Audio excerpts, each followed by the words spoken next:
Governor, Jerry Brown. I remember as a little boy, my parents had nicknames for him. And I'm not allowed to say them, so. Anyway, they're good. Anyway, but why am I not upset? Why am I not worried about this? Let me tell you why. And why there's actually a little bit of gleefulness in a way. And here's why. On the ballot was a measure to make it so that, a proposition to make it so that a mere majority was all that would be needed for passing the budget. As we all know, it passed. And at first we thought, oh no, here come the taxes, the big spending and all this stuff.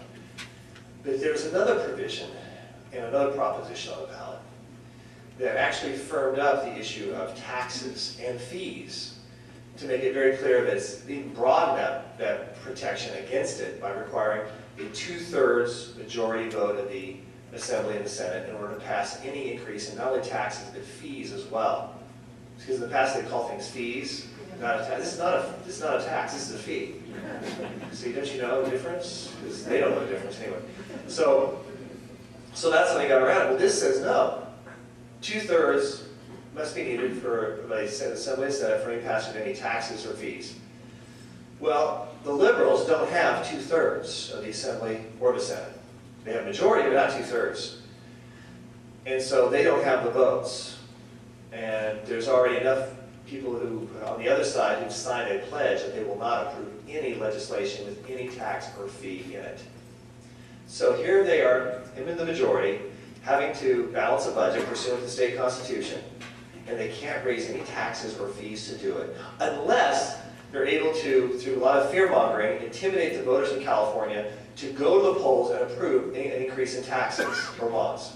I don't think the bonds would really work because I don't think the creditors I don't think people would buy the bonds. Okay, that's where we're at in California. So it'd probably be more like tax increases. So I don't think that's going to happen. So therefore, they're going to have to balance the budget.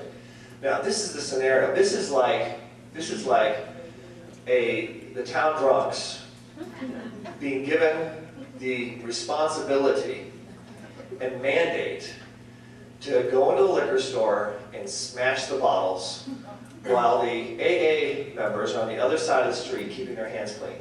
I mean, this is the perfect scenario storm from a conservative fiscal perspective. The ones who are going to have to be cutting the spending are going to be those who are the most opposed to it, but they will have no choice. It don't matter who they're going to hurt. Well, the people they're going to hurt are going to be generally their voters, their backers, because those who generally support the Liberals are those who are more dependent upon the Liberals, in the way of benefits and perks and things like that, and whether the union or whatever.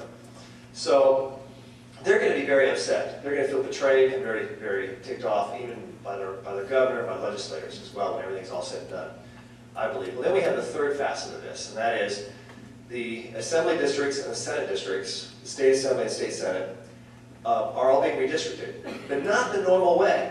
It's with commissions instead of the politicians, and the commissions are making these, as I understand it, very fluid.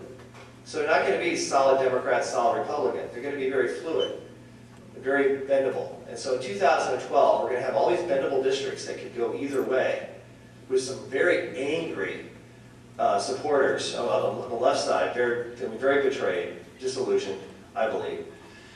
And then you're going to have some very angry Californians as well, just generally, who are going to want change because our economy is still going to be in terrible shape.